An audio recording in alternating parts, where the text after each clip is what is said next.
Yo ya no me acuerdo. Vamos a hablar ahora sobre las servidumbres, que es otro derecho real. Entonces, recordemos o contextualicemos qué ha sido el objeto de esta unidad. La unidad se llama los derechos, el régimen patrimonial de los derechos reales. Dentro de esos derechos reales mencionamos el derecho de dominio o propiedad. Mencionamos igualmente las servidumbres personales, como son el usufructo, uso o habitación. Las servidumbres prediales, que vamos a ver sus clases. De igual manera, mencionamos dentro del derecho de dominio o propiedad los modos de adquirir la propiedad y las formas o clases de propiedad que había en el derecho romano. Vamos a tocar el tema de las servidumbres. Las servidumbres en el derecho romano, ¿qué son? La servidumbre realmente es el derecho real que se constituye sobre cosa ajena. Eso es una servidumbre. El derecho real que se constituye sobre cosa ajena. Dentro de ese concepto del derecho real que se constituye sobre cosa ajena, pues hay dos grandes grupos, que son las servidumbres personales y las servidumbres prediales.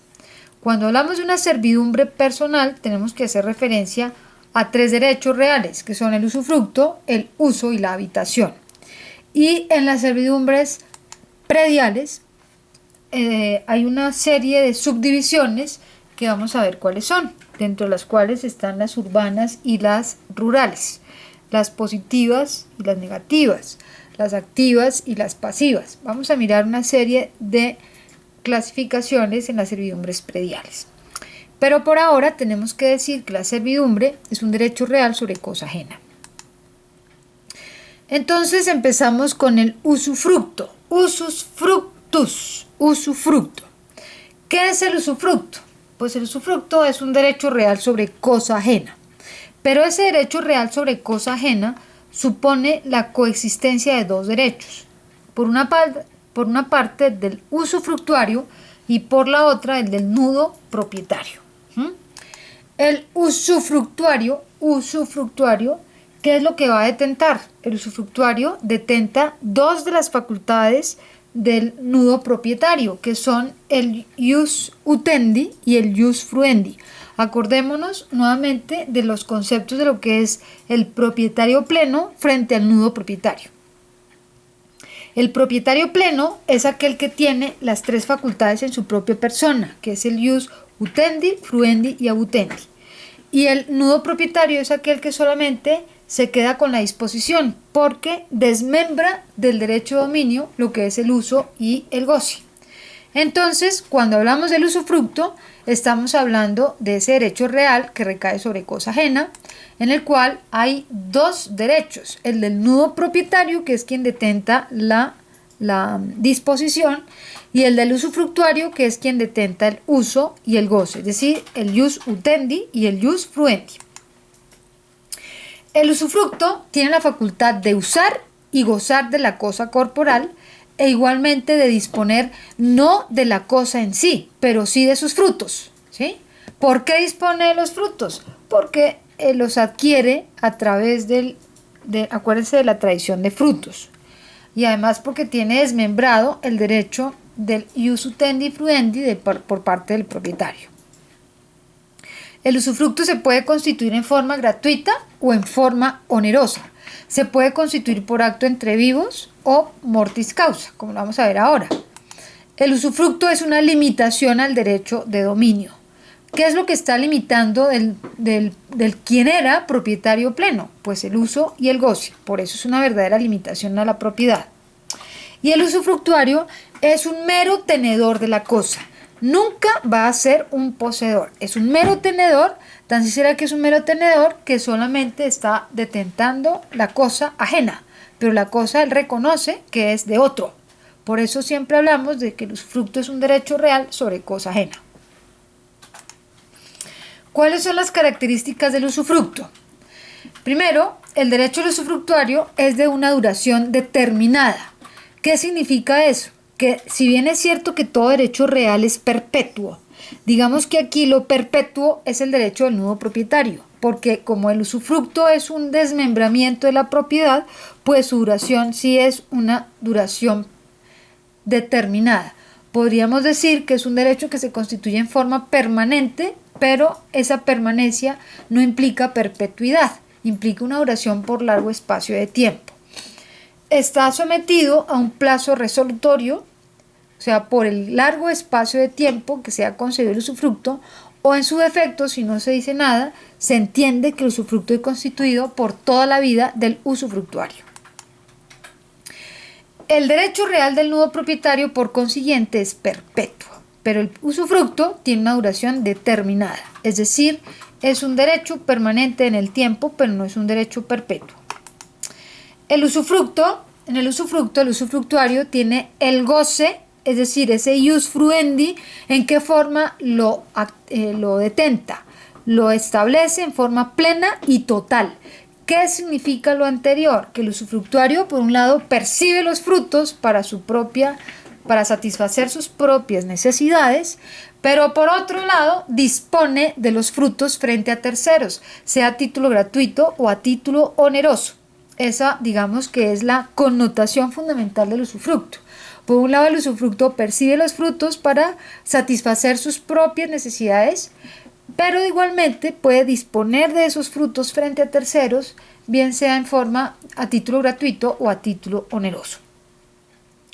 Por lo tanto, puede usar la cosa usufructuada conforme a su naturaleza y su destino. Ahora bien, en el usufructuario puede ceder el usufructo a terceros. ¿Qué significa eso? Que la puede arrendar, puede prestarla a título de comodato, puede ceder su derecho de usufructo a terceros, bien sea a título gratuito u oneroso. Lo que pasa es que ese derecho estará supeditado a la duración determinada, bien sea por el plazo resolutorio a la cual esté sujeto la constitución del derecho o por toda la vida del usufructuario a cuyo favor se le fue constituido el derecho de usufructo. Igualmente, el usufructo no es heredable, es decir, que una vez se muera el usufructuario, el derecho muere con él, no se transmite por causa de muerte a sus causavientes. Es un derecho que no es heredable. Otra vez entonces decimos que en conclusión las características del usufructo ¿cuáles son? Primero, que el derecho del usufructuario es de duración determinada, está sujeto a un plazo resolutorio, ¿sí? O se constituiría por toda la vida del usufructuario. Es el derecho real, en cambio, el nudo propietario siempre será un derecho perpetuo. El usufructuario tiene el goce pleno y total, es decir, que ese ius fruendi lo ejerce plenamente. Por un lado percibe los frutos para satisfacer sus propias necesidades y por el otro dispone de ellos frente a terceros, en favor de terceros. Lo puede regalar, los puede vender, los puede permutar, lo que quiera hacer con ellos. Eso es una facultad inherente al goce pleno y total del usufructo. Además, puede usar la cosa usufructuada conforme a su naturaleza y su destino. Cuando hablamos el usufructo, se puede ceder a terceros. ¿Qué quiere decir eso? Que el usufructuario puede arrendar la cosa usufructuada, prestarla a título de comodato, ceder su mismo derecho de usufructo a terceros a título gratuito u oneroso, siempre y cuando esté sujeto al plazo resolutorio o por toda la vida del usufructuario inicial. Y por último decíamos que no es heredable, no se sucede por causa de muerte. Una vez muerto el usufructuario o beneficiario del derecho, pues este no se transmite por causa de muerte. ¿Cómo se constituye el derecho de usufructo? El derecho de usufructo se puede constituir voluntariamente, bien sea por acto entre vivos o por causa de muerte. Una cosa es que se constituya por causa de muerte y otra cosa es que el usufructo no admita ser heredable, que son dos cosas distintas. Para la constitución del usufructo sí es posible hacerlo voluntariamente o mortis causa. Voluntariamente, ¿cómo se constituye? Por un acto entre vivos que se puede establecer o se puede crear el derecho real a través de la traditio, de la injure cessio o de la mancipatio. Y si es por causa de muerte, es a través de un testamento en forma de legado. Igualmente se puede constituir por adjudicatio en los procesos divisorios, la adjudicatio en procesos divisorios, o por usucapio, es decir, estamos hablando aquí de una usucapión como modo de adquirir el derecho real de usufructo, voluntariamente, por adjudicatio y por usucapio.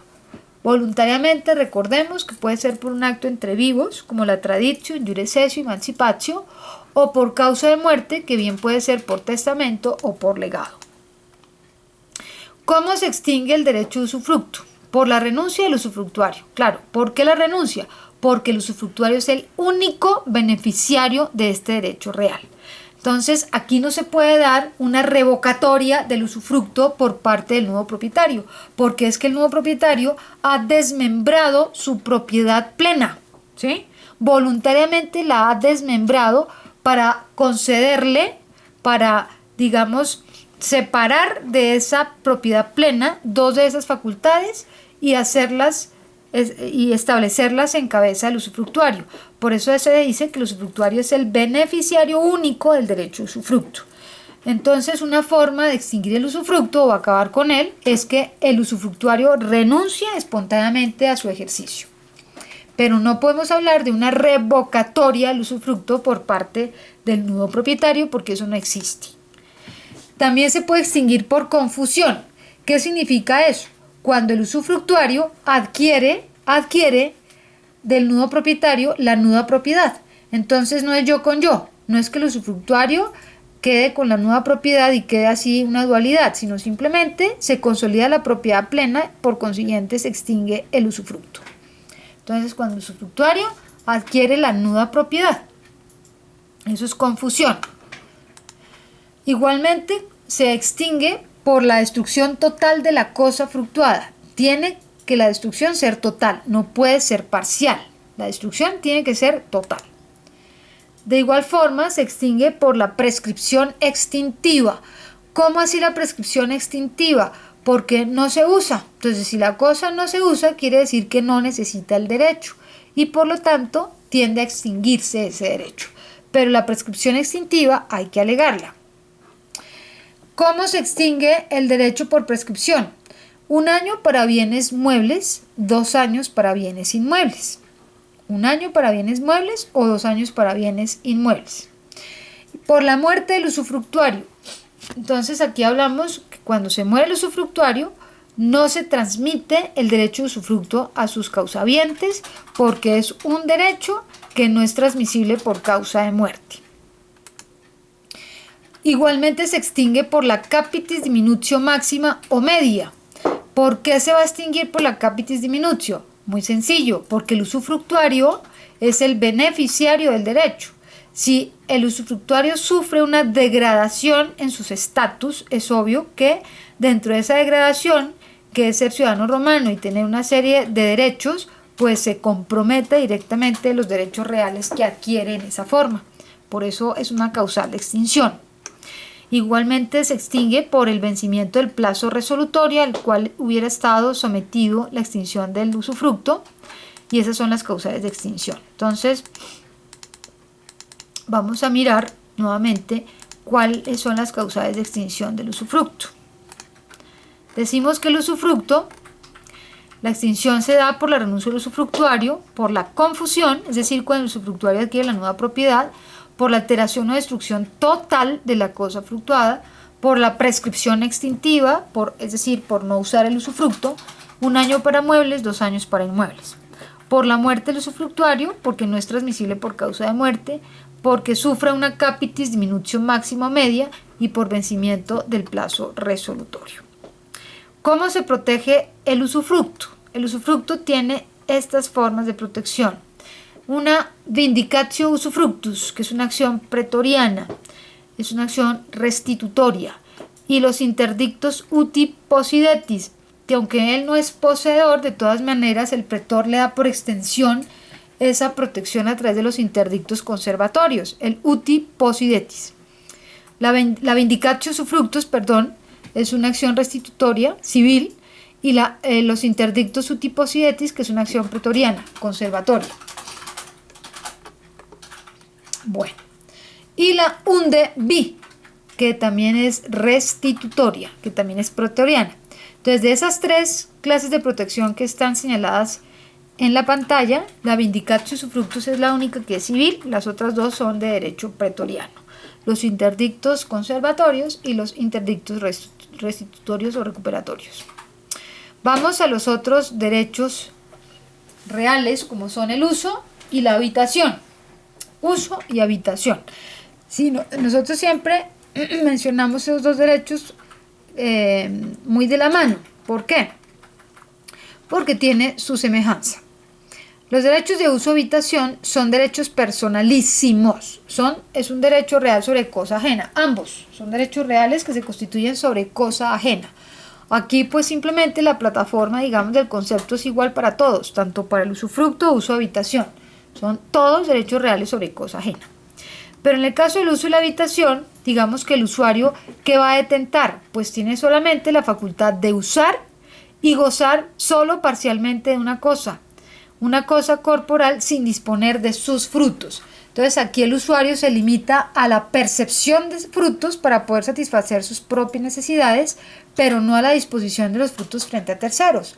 Por eso hablamos que el usuario el goce es parcial, no total. Parcial solamente frente a la percepción de los frutos, no frente a la disposición de los mismos. El uso de la habitación puede ser constituido en forma gratuita u onerosa. Si se cobra algo será oneroso, si no se cobra nada será gratuito. Es una limitación al derecho de dominio, como lo es también el usufructo. El usuario o el habitador son igualmente meros tenedores de la cosa ajena, como también lo es en el usufructo. El habitador es el usuario de inmuebles con destino a morar en ellos, de un inmueble con destino a morar en él. Entonces, eso es lo que lo diferencia del usuario. El habitador es un usuario, pero es un usuario especializado. ¿En qué se especializa? En habitar o en morar en un inmueble. O sea, no hay habitación en cosas muebles, no hay habitación en cosas inmuebles que no tengan esa destinación. ¿Cuáles son las características de estos dos derechos? Uso y habitación. Son derechos reales sobre cosas ajenas, o sea, sobre cosa ajena cada uno. Son derechos en los cuales el usuario tiene la facultad de usar y gozar solo parcialmente de una cosa corporal, pero sin disponer de los frutos. Percibe frutos, no dispone de ellos. El uso se puede constituir a título gratuito o a título oneroso, lo mismo que la habitación. Son limitaciones al derecho de dominio. El usuario o el habitador son meros tenedores de la cosa ajena. El habitador es el usuario de inmuebles, pero con destino a morar en el inmueble. Son derechos personalísimos e inalienables. ¿Qué significa esto? Que el usuario o el habitador no pueden transferir ni ceder esos derechos que han sido constituidos a su favor. Son inherentes a la persona del usuario o el habitador. No se pueden desprender de ese sujeto del derecho que le ha sido concedido. No son derechos heredables, porque son intransmisibles por causa de muerte. Y no se pueden ceder a terceros, precisamente por su mismo carácter inalienable y personalísimo de los derechos de uso y habitación. Vamos ahora se constituyen y se extinguen de la misma forma en que se constituyen y se extingue el derecho de usufructo. Eso es una semejanza entre ambos, ¿sí? Entonces, en conclusión, podríamos decir que las características propias del usuario y el habitador pues son todos derechos reales sobre cosas ajenas, tienen la facultad de usar y gozar parcialmente de una cosa corporal, pero no puede disponer de los frutos. Percibe los frutos, pero no dispone. Puede ser gratuito o oneroso, es una limitación al derecho de dominio. El usuario o habitador son meros tenedores de la cosa ajena. El habitador además es un usuario de un bien inmueble, pero con la destinación limitada a morar en él. Son derechos personalísimos, son derechos inalienables, no son heredables, son intransmisibles por causa de muerte y no se pueden ceder a terceros. Se constituye y se extinguen de la misma forma en que se constituye y extingue el derecho de usufructo. Ahora vamos a mirar lo que son las servidumbres prediales. Ya vimos las servidumbres personales. ¿Cuáles son? Las servidumbres personales son servidumbres como son el usufructo, uso y habitación. Y se llaman personales porque el derecho de cosa ajena se constituye a favor de una persona, o sea, los beneficiarios son personas. Llámese usufructuario, llámese usuario o llámese habitador. Esos son servidumbres personales. Ahora vamos a las servidumbres prediales. Si la servidumbre es personal es aquel derecho real que se tiene sobre cosa ajena, pero constituido en favor de una persona, las servidumbres prediales, ¿a qué hará referencia? Pues es el derecho que se constituye, es un derecho real que se constituye sobre cosa ajena, pero el beneficio lo recibe un predio en favor de otro predio. Aquí hablamos de inmuebles, un predio en favor de otro predio. Por eso hablamos de dos fundos, de dos predios. Un predio dominante, que va a ser el que se beneficie de la servidumbre, y un predio sirviente, que será aquel que soporta la carga o el gravamen. El dominante siempre va a detentar la servidumbre activa, porque es el beneficiario del derecho. Y además, el sirviente va a ejercer la llamada servidumbre pasiva. Tiene que dejar hacer a otro. Entonces, es quien va a soportar la carga o el gravamen. Ambos, tanto el propietario del predio dominante como el propietario del predio sirviente, son distintos, son diferentes. No se puede pensar en la constitución de la servidumbre cuando son dos propietarios, son el mismo propietario, es decir, que esos dos predios sean del mismo propietario. Ahí no hay derecho de servidumbre. Es un gravamen al dominio, un verdadero gravamen o carga al dominio del predio sirviente. La constitución de la servidumbre predial puede ser gratuita o puede ser onerosa. Es indivisible, es decir, que la servidumbre va a trascender aún el que el predio sea dividido. Es indivisible porque sigue la suerte del predio principal. Y es accesorio porque accede al derecho de dominio o propiedad. ¿Cómo se constituye la servidumbre? Se constituye de una forma muy parecida al usufructo. Voluntariamente, por acto entre vivos o mortis causa. Es decir, por acto entre vivos, por la traditio, la injurecessio y la emancipatio. O por causa de muerte a través del testamento o el legado. Pues el testamento a través del legado. Por la adjudicatio en los procesos divisorios y por la prescripción. No, perdón, es que en el derecho romano no se llama prescripción, sino la usucapio, que es el modo de adquirir ese derecho real, la usucapio. Ahora bien, ¿cómo se extinguen esos derechos de servidumbre? De la misma forma o forma muy similar al usufructo, uso y habitación. Se extingue por la renuncia del derecho que tiene el predio dominante. Aquí tenemos el mismo escenario. No hay revocación del derecho por parte del predio sirviente. Aquí solamente se da la renuncia del predio dominante porque es en beneficio del predio dominante quien se constituye el derecho real de servidumbre. Se extingue también por confusión. ¿Cómo puede pasar eso? Pues que el predio dominante adquiere el predio sirviente o que el predio sirviente adquiera el predio dominante. Es una confusión. Por alteración o por destrucción total del predio dominante o del predio sirviente o de ambos. Entonces, obvio, si no hay objeto sobre el cual recae el derecho real, pues simplemente el derecho se extingue. Por destrucción total del predio dominante o sirviente o ambos. Se extingue también por la prescripción extintiva. Aquí sí es prescripción extintiva, es decir, porque no se usa.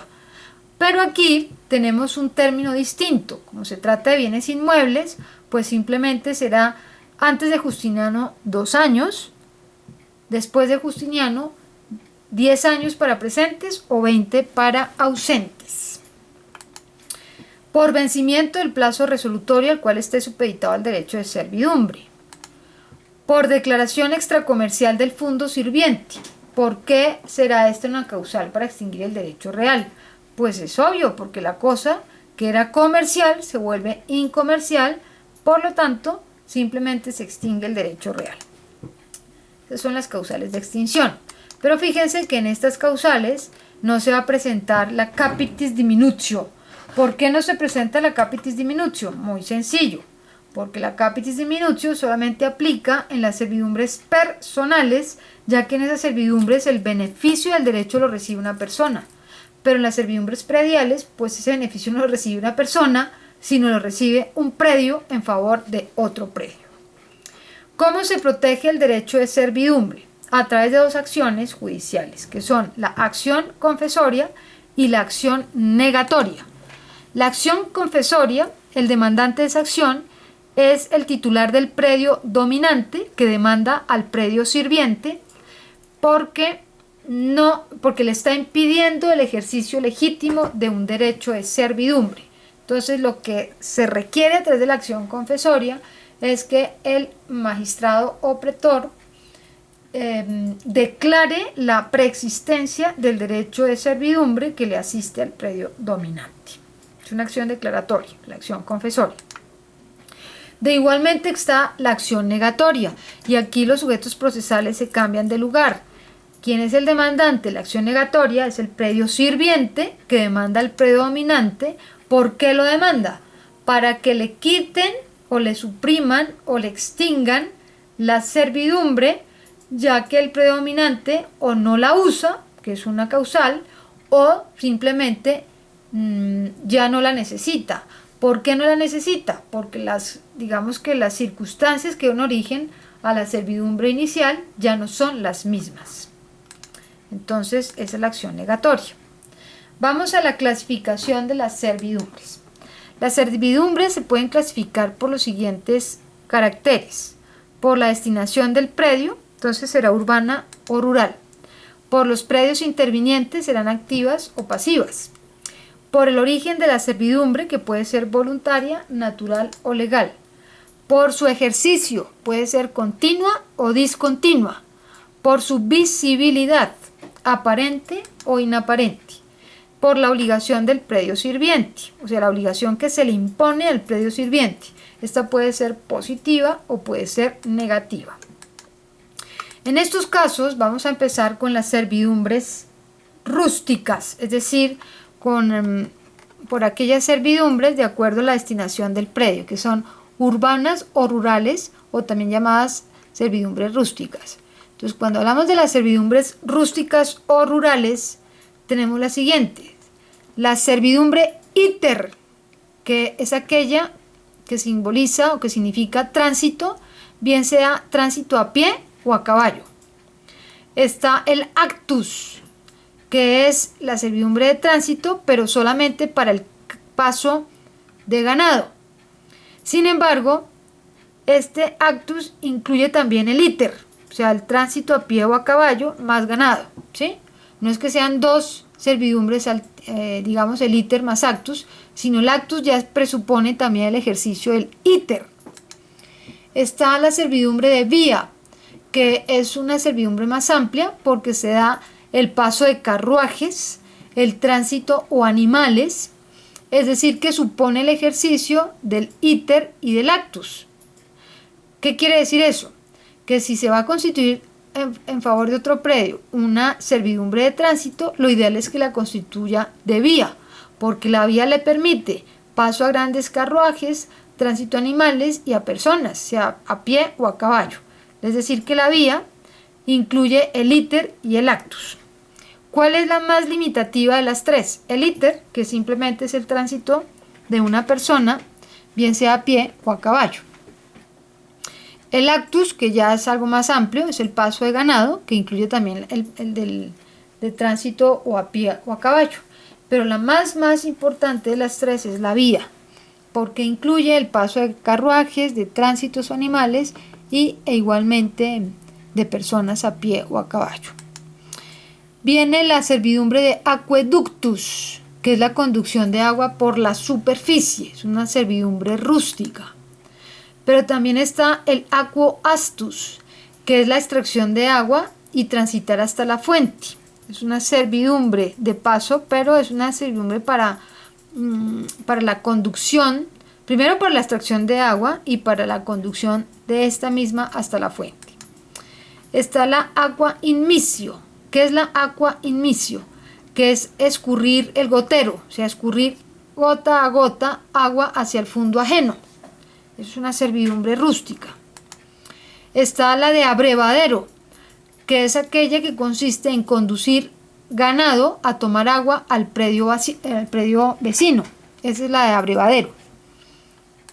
Está la de apacentamiento, quiere decir apacentar el ganado en predio ajeno.